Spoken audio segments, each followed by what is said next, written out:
Hi friends, welcome to my YouTube channel Gopika kitchen Pavagada. ನಾನು ಇವತ್ತು ಹೂಕೋಸು ಕರಿ ಮಾಡಿದ್ದೀನಿ. ಅದಕ್ಕೆ ಟೇಸ್ಟಿಯಾಗಿ ಒಂದು ಪೂರಿ ಮಾಡಿದ್ದೀನಿ. ತುಂಬ ಅಂದರೆ ತುಂಬ ಚೆನ್ನಾಗಿರುತ್ತೆ. ಹೂಕೋಸು ಯಾವಾಗೂ ಗೋಬಿಗೆ ಅಲ್ಲ, ಈ ಥರ ಕರಿಗೆ ತುಂಬ ಚೆನ್ನಾಗಿರುತ್ತೆ. ಗ್ರೇವಿ ಥರ ಮಾಡಿದ್ರೂ ಅಷ್ಟೇ ಚೆನ್ನಾಗಿರುತ್ತೆ. ನೋಡ್ದ ಎಷ್ಟು ಚೆನ್ನಾಗಿದೆ, ತುಂಬ ಅಂದರೆ ತುಂಬ ಚೆನ್ನಾಗಿರುತ್ತೆ. ಹಾಗೆ ಪೂರಿನೂ ಅಷ್ಟೇ, ಪೂರಿ ತುಂಬ ಅಂದರೆ ತುಂಬಾನೇ ಚೆನ್ನಾಗಿರುತ್ತೆ. ತುಂಬ ಸ್ಮೂತ್ ಆಗೂ ಇರುತ್ತೆ. ನೋಡ್ತಾ ಎಷ್ಟು ಚೆನ್ನಾಗಿ ಬರ್ತಾ ಇದೆ ಪೂರಿ, ಅಷ್ಟೇ ಟೇಸ್ಟಿಯಾಗಿ ಇರುತ್ತೆ. ನಾನು ಇದು ಹೇಗೆ ಮಾಡಿದ್ದೀನಿ ಅಂತ ತೋರಿಸ್ತೀನಿ ಬನ್ನಿ. ಅದಕ್ಕೆ ಬೇಕಾಗಿದೆ ಅಲ್ಲ, ಫಸ್ಟು ಪೂರಿಗೆ ನಾನೊಂದು ಕಪ್ಪಷ್ಟು ಮೈದಾ ಹಿಟ್ಟು ತಗೊಂಡಿದ್ದೀನಿ. ಗೋಧಿ ಹಿಟ್ಟಾದರೂ ಪರವಾಗಿಲ್ಲ, ಚೆನ್ನಾಗಿ ಹೋಗುತ್ತೆ. ನನ್ನ ಮೈದಾ ಹಿಟ್ಟಿತ್ತು, ಅದಕ್ಕೆ ಮೈದಾ ಹಿಟ್ಟು ತಗೊಂಡಿದ್ದೀನಿ. ಸ್ವಲ್ಪ ಉಪ್ಪು, ಸ್ವಲ್ಪ ಅಡಿಗೆ ಸೋಡಾ ಹಾಕಿ ಚೆನ್ನಾಗಿ ಕೈಯಲ್ಲೆಲ್ಲ ಕಲಿಸ್ಬಿಡೋಣ. ಕಲಸಾದ ನಂತರ ಅದಕ್ಕೆ ಸ್ವಲ್ಪ ನೀರು ಹಾಕ್ಕೊಬೋಣ. ನೀರು ಹಾಕ್ಕೊಬಿಟ್ಟು ಎಲ್ಲ ನೀಟಾಗಿ ಕಲಿಸ್ಕೊಬಿಡೋಣ. ನಿಮ್ಗೆ ನೀರು ಎಷ್ಟು ಬೇಕೋ ಅಷ್ಟು ಹಾಕ್ಕೊಳ್ಳಿ, ಇಲ್ಲಾಂದರೆ ತುಂಬ ಸ್ಮೂತ್ ಆಗುತ್ತೆ. ಆಮೇಲೆ ಲಾಸ್ಟಲ್ಲಿ ಸ್ವಲ್ಪ ಆಯಿಲ್ ಹಾಕ್ಕೊಬಿಟ್ಟು ಸ್ವಲ್ಪ ಬಿಟ್ಟರೆ ಸಾಕು. ಅದು ನೆನ್ಕೋಬೇಕು, ಒಂದು 10 ನಿಮಿಷ ಆದರೆ ಸಾಕು. ಆಯಿಲ್ ಸ್ವಲ್ಪ ಕಮ್ಮಿ ಹಾಕೊಳ್ಳಿ ಪೂರಿ ಹಿಟ್ಟು ಕಲಸುವಾಗ, ಯಾಕಂದ್ರೆ ಪೂರಿನೂ ಎಣ್ಣೆ ಎಲ್ಲ ಹಾಕಿಟ್ಟಿದ್ದೀವಲ್ಲ, ಹಿಟ್ಟಿಗೆ ಜಾಸ್ತಿ ಆಯಿಲ್ ಹಾಕಿದ್ರೆ ಅಷ್ಟು ಚೆನ್ನಾಗಿರಲ್ಲ, ಬರೀ ಆಯಿಲ್ ಆಗುತ್ತೆ. ಮುಚ್ಚಿ ಒಂದು 10 ನಿಮಿಷ ಆದಮೇಲೆ ತೆಗೆದ್ಬಿಟ್ಟು ನಿಮ್ಗೆ ಯಾವ ಸೈಜ್ ಬೇಕು ಆ ಸೈಜ್ ಉಂಡೆ ಮಾಡ್ಕೊಂಡ್ರೆ ಸಾಕು. ನಾನು ತುಂಬ ಸ್ಮೂತ್ ಆಗಿಟ್ಟಿದೆ, ಲಾಸ್ಟಲ್ಲಿ ಎಣ್ಣೆ ಹಾಕಿದ್ದೀನಿ, ಅದಕ್ಕೆ ಸ್ವಲ್ಪ ಮತ್ತೆ ಹಿಟ್ಟಾಕಿ ಕಲಸಿದ್ದೀನಿ. ಕಲಸಿ ನನಗೆ ಯಾವ ಸೈಜ್ ಬೇಕೋ ಆ ಸೈಜು ಎಲ್ಲ ಪೂರಿ ಉಂಡೆ ಮಾಡಿ ಇಡ್ತೀನಿ. ನಾನು ಎಲ್ಲ ಪೂರಿ ಒಂದೇ ಸತಿ ಉಜ್ಕೊತೀನಿ, ಒಂದೊಂದು ಸತಿ ಉಜ್ಜಿ ಹಾಕಲ್ಲ. ಯಾವ ಸೈಜ್ ನಿಮ್ಗೆ ಎಷ್ಟು ದಪ್ಪ ಬೇಕೋ ಅಷ್ಟು ದಪ್ಪ ಹಾಕಿ. ಪೂರಿ ಯಾವತ್ತಾದ್ರೂ ತುಂಬ ದಪ್ಪನೇ ಇರಬಾರ್ದು, ಹಾಗಂತ ತುಂಬ ತೆಳುವನೇ ಇರಬಾರ್ದು. ಅಷ್ಟು ದಪ್ಪ ಇದ್ರೆ ಪೂರಿ ಚೆನ್ನಾಗಿ ಉಬ್ಬುತ್ತೆ ಅಂತ ಲೆಕ್ಕ ಅಷ್ಟೇ. ಅಷ್ಟು ಉಜ್ಕೊಬಿಟ್ಟು ಎಣ್ಣೆ ಬಿಸಿಗೆ ಇಟ್ಟಿದ್ವಿ. ಬಿಸಿ ಆದಮೇಲೆ ಒಂದೊಂದೇ ಹಾಕ್ಕೊಬಿಡೋಣ ಅಷ್ಟೇ. ನೋಡ್ದೆ ಎಷ್ಟು ಚೆನ್ನಾಗಿ ಉಬ್ಬುತ್ತೆ. ನಾನು ಕಲಸಿಕ್ಕವಾಗ ಜಾಸ್ತಿ ಆಯಿಲ್ ಹಾಕಿಲ್ಲ, ಹಿಟ್ಟೆಲ್ಲ ಕಲಸಿದೆ, ಲಾಸ್ಟಲ್ಲಿ ಸ್ವಲ್ಪ ಹಾಕಿರೋದು ಅಷ್ಟೇ. ಸ್ವಲ್ಪ ಗೋಲ್ಡನ್ ಕಲರ್ ಬಂದಮೇಲೆ ಪೂರಿ ತೆಗಿಬೇಕು ಅಷ್ಟೇ. ಎಲ್ಲ ಪೂರಿನೂ ಇದೇ ಥರ ಚೆನ್ನಾಗಿ ಉಬ್ಬುತ್ತೆ, ತುಂಬ ಚೆನ್ನಾಗಿ ಇರುತ್ತೆ. ನಾವು ಪೂರಿಗೆ ಯಾವತ್ತೇ ಆದರೂ ಹಿಟ್ಟು ಕಲಸೋವಾಗ ಆಯಿಲು ಕಮ್ಮಿ ಹಾಕ್ಕೋಬೇಕು, ಹಿಟ್ಟಿಗೆ ಆಯಿಲ್ ಹಾಕ್ಕೋಬಾರ್ದು, ಆವಾಗ ಚೆನ್ನಾಗಿರುತ್ತೆ.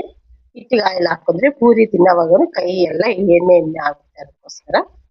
ಆಮೇಲೆ ಹೂಕೋಸು ಕರಿಗೆ ಏನೇನು ಬೇಕಂತ ತೋರಿಸ್ತೀನಿ. ಧನಿಯಾ ಪುಡಿ, ಅರಿಶಿನ ಪುಡಿ, ಖಾರ ಪುಡಿ, ಗರಂ ಮಸಾಲ, ಹೂಕೋಸು, ಶುಂಠಿ ಬೆಳ್ಳುಳ್ಳಿ ಪೇಸ್ಟು, ಸ್ವಲ್ಪ ಕಡಲೆ ಬೀಜ, 2 ಟೊಮೊಟೊ, 1 ಈರುಳ್ಳಿ. ನಾನು ಕಡಲೆ ಬೀಜ ಆಲ್ರೆಡಿ ಹುರಿದಿಟ್ಕೊಂಡಿದ್ದೀನಿ. ನೀರು ಇದು ಸ್ವಲ್ಪ ಬಿಸಿ ಮಾಡಿದ್ದೀನಿ, ತುಂಬ ಬಿಸಿ ಮಾಡಿಲ್ಲ, ಮೀಡಿಯಮ್ ಬಿಸಿ ಮಾಡಿದ್ದೀನಿ. ಯಾಕಂದರೆ ಹೂಕೋಸಲ್ಲಿ ತುಂಬ ಹುಳ ಇರುತ್ತೆ, ಸ್ವಲ್ಪ ಬಿಸಿ ನೀರಲ್ಲೇ ಅದು ತೊಳಿಬೇಕು, ತಣ್ಣೀರಲ್ಲಿ ತೊಳಿಬಾರ್ದು. ಆ ಬಿಸಿ ನೀರು ಜೊತೆಗೆ ಸ್ವಲ್ಪ ಕಲ್ಲುಪ್ಪು ಹಾಕಿದ್ದೀನಿ. ಬಿಸಿ ನೀರೆಲ್ಲ ಕಲ್ಲುಪ್ಪು ಬೇಗ ಕರಗುತ್ತೆ. ಆಮೇಲೆ ನಮಗೆ ಯಾವ ಸೈಜ್ ಬೇಕೋ ಆ ಸೈಜು ನೀಟಾಗಿ ಹೂಕೋಸು ಬಿಡಿಸಿ ಆದರೂ ಹಾಕ್ಕೋಬೋದು, ಕಟ್ ಮಾಡಿ ಆದರೂ ಎಲ್ಲ ಅದೇ ಥರ ಹಾಕ್ಕೋಬೇಕು. ನಾನು ಸ್ವಲ್ಪ ದೊಡ್ಡದಾಗಿ ಹಾಕ್ತಾ ಇದ್ದೀನಿ. ಆಮೇಲೆ ಕಡಲೆ ಬೀಜ ಇತ್ತಲ್ಲ, ಅದು ಮಿಕ್ಸಿಗೆ ಹಾಕಿ ಪುಡಿ ಮಾಡಿ ಸೈಡ್ ಇಟ್ಕೊಳ್ಳೋಣ. ಆಮೇಲೆ ಒಂದು ಬಾಂಡೆ ಇಟ್ಬಿಟ್ಟು ಅದಕ್ಕೆ ಸ್ವಲ್ಪ ಎಣ್ಣೆ ನಿಮ್ಗೆ ಎಷ್ಟು ಬೇಕೋ ಅಷ್ಟು ಹಾಕ್ಕೊಳ್ಳಿ. ಎಣ್ಣೆ ನಾನು 2 ಸ್ಪೂನ್ ಹಾಕ್ತಾ ಇದ್ದೀನಿ.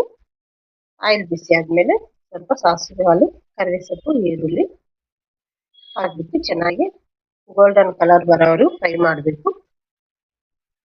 ಅದು ಫ್ರೈ ಆದ ನಂತರ ಶುಂಠಿ ಬೆಳ್ಳುಳ್ಳಿ ಪೇಸ್ಟ್ ಇದೆಯಲ್ಲ, ಅದು ಸ್ವಲ್ಪ ಹಸಿ ಸ್ಮೆಲ್ ಹೋಗೋವರೆಗೂ ಸ್ವಲ್ಪ ಫ್ರೈ ಮಾಡಿಬಿಟ್ಟು ಆಮೇಲೆ ಅದ್ರ ಜೊತೆಗೆ ಹೂಕೋಸೆಲ್ಲ ಕಟ್ ಮಾಡಿ ಇಟ್ಕೊಂಡಿದ್ದೀವಲ್ಲ ಅದೆಲ್ಲ ಅದಕ್ಕೆ ಹಾಕ್ಬಿಡೋಣ. ಹಾಕಿ ಚೆನ್ನಾಗಿ ಹೂಕೋಸು ಎಣ್ಣೆಯಲ್ಲಿ ಫ್ರೈ ಮಾಡಬೇಕು. ಒಂದು 5 ನಿಮಿಷ ಆದರೂ ಫ್ರೈ ಮಾಡಬೇಕು, ಅವಾಗೆ ಚೆನ್ನಾಗಿರುತ್ತೆ. ಸ್ವಲ್ಪ ಫ್ರೈ ಎಲ್ಲ ಆದಮೇಲೆ ಸ್ವಲ್ಪ ಉಪ್ಪು ಹಾಕ್ಕೊಳ್ಳೋಣ. ಉಪ್ಪು ಹಾಕ್ಕೊಂಡು ಇನ್ನೊಂದ್ಸತಿ ಕೆಳಗಡೆ ಮೇಲ್ಗಡೆ ಎಲ್ಲ ನೀಟಾಗಿ ಫ್ರೈ ಮಾಡ್ಕೋಬೇಕು. ತುಂಬ ಅಂದರೆ ತುಂಬ ಚೆನ್ನಾಗಿರುತ್ತೆ ಇದು ಹೂಕೋಸು ಕರಿ, ಮಾತ್ರ ಅಷ್ಟು ಟೇಸ್ಟ್ ಇರುತ್ತೆ. ಅದ್ರ ಜೊತೆಗೆ ಕಟ್ ಮಾಡಿ ಇಟ್ಟಿದ್ವಲ್ಲ 2 ಟೊಮೊಟೊ, ಆಮೇಲೆ ಧನಿಯಾ ಪುಡಿ, ಖಾರ ಪುಡಿ, ಗರಂ ಮಸಾಲ, ಅರಿಶಿನ ಪುಡಿ ಹಾಕಿದ್ದೀನಿ. ಅದು ಎಲ್ಲ ಹಾಕಿ ಚೆನ್ನಾಗಿ ಫ್ರೈ ಮಾಡ್ಕೊಳ್ಳೋಣ. ನಾನು ಸ್ವಲ್ಪ ಬಿಸಿ ನೀರು ಇಟ್ಕೊಂಡಿದ್ದೀನಿ, ಜಾಸ್ತಿ ಇಲ್ಲ. ಯಾವತ್ತೇ ಆದರೂ ಹೂಕೋಸಿಗೆ ಬಿಸಿ ನೀರು ಹಾಕಿದ್ರೆ ಬೇಗ ಬೇಯುತ್ತೆ, ಬಿಸಿ ನೀರು ಚೆನ್ನಾಗಿರುತ್ತೆ. ನಾವೇನೇ ಸಾಂಬಾರಿಗೆ ಆದ್ರೂ ಬಿಸಿ ನೀರು ಸ್ವಲ್ಪ ಟೇಸ್ಟ್ ಚೆನ್ನಾಗಿ ಕೊಡುತ್ತೆ. ಎಲ್ಲ ಚೆನ್ನಾಗಿ ಫ್ರೈ ಮಾಡಿ, ನಾನು ಇದೊಂದು 5 ನಿಮಿಷ ಚೆನ್ನಾಗಿ ಫ್ರೈ ಮಾಡಿದ್ದೀನಿ. ಹಸಿ ಸ್ಮೆಲ್ ಹೋಗೋವರೆಗೂ ಫ್ರೈ ಮಾಡಬೇಕು ಅಷ್ಟೇ. ಅದೆಲ್ಲ ಹಸಿ ಸ್ಮೆಲ್ ಹೋದ್ಮೇಲೆ ಬಿಸಿ ನೀರು ಇಟ್ಕೊಂಡಿರ್ತೀವಲ್ಲ ಅದು ಅದಕ್ಕೆ ಹಾಕೋಬೇಕು. ನಾವು ಅವಾಗಲೇ ಮಸಾಲ ಸ್ವಲ್ಪ ನೋಡಿದ್ರೆ ಸ್ಮೆಲ್ ಗೊತ್ತಾಗುತ್ತೆ ಮಾಡೋವಾಗನೇ. ಆಮೇಲೆ ಅದೆಲ್ಲ ತೆಗೆದ್ಬಿಟ್ಟು ಬಿಸಿ ಇಟ್ಟಿದ್ದೀವಲ್ಲ ಅದು ನೀರು ಎಷ್ಟು ಬೇಕೋ, ತರಕಾರಿ ಅದು ಎಷ್ಟು ಮುಳುಗುತ್ತೆ ಅಷ್ಟು ಮಾತ್ರ ನಾನು ಹಾಕಿದ್ದೀನಿ, ಜಾಸ್ತಿ ನೀರು ಹಾಕಿಲ್ಲ. ಆಮೇಲೆ ಪ್ಲೇಟ್ ಮುಚ್ಚಿಬಿಟ್ಟು ಒಂದು 5 ನಿಮಿಷ ಬಿಟ್ಟರೆ ಅದು ಚೆನ್ನಾಗಿ ಬೈಕೊಳ್ಳುತ್ತೆ. ಬೈದಾದ್ಮೇಲೆ ಅದಕ್ಕೆ ಮತ್ತೆ ಪ್ಲೇಟ್ ತೆಗೆದ್ಬಿಟ್ಟು ಸ್ವಲ್ಪ ಕಡಲೆ ಬೀಜ ಪೌಡ್ರ್ ಹಾಕೋದು.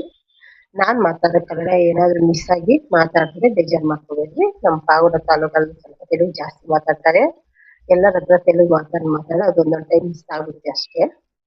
ನಾನು ಮಾಡೋ ಅಡುಗೆ ನಿಮ್ಗೆ ಇಷ್ಟ ಆದರೆ ಒಂದು ಲೈಕ್ ಮಾಡಿ, ನನ್ನ ಚಾನಲ್ ಸಬ್ಸ್ಕ್ರೈಬ್ ಮಾಡ್ಕೊಳ್ಳಿ, ನಿಮ್ಮ ಫ್ರೆಂಡ್ಸ್ಗೆ ಎಲ್ಲರಿಗೂ ಶೇರ್ ಮಾಡಿ. ನೋಡ್ತಾ ಹೂಕೋಸು ಕರ್ರಿ ರೆಡಿ ಆಯಿತು. ತುಂಬ ಅಂದರೆ ತುಂಬ ಚೆನ್ನಾಗಿರುತ್ತೆ. ಕಡಲೆ ಬೀಜ ಪೌಡ್ರ್ ಹಾಕಿದ್ವಲ್ಲ ಅದ್ರ ಟೇಸ್ಟೇ ಬೇರೆ ಇರುತ್ತೆ. ಲಾಸ್ಟಲ್ಲಿ ಕೊತ್ತಂಬರಿ ಸೊಪ್ಪು ಹಾಕಿದರೆ ಹೂಕೋಸು ಕರ್ರಿ ರೆಡಿ ಆಗಿದೆ ಅಂತ ಲೆಕ್ಕ ಅಷ್ಟೇ. ತುಂಬ ಟೇಸ್ಟಿಯಾಗಿ ಇರುತ್ತೆ. ನೀವು ಒಂದ್ಸತಿ ಮಾಡಿ ಟ್ರೈ ಮಾಡಿ. ಬಾಯ್.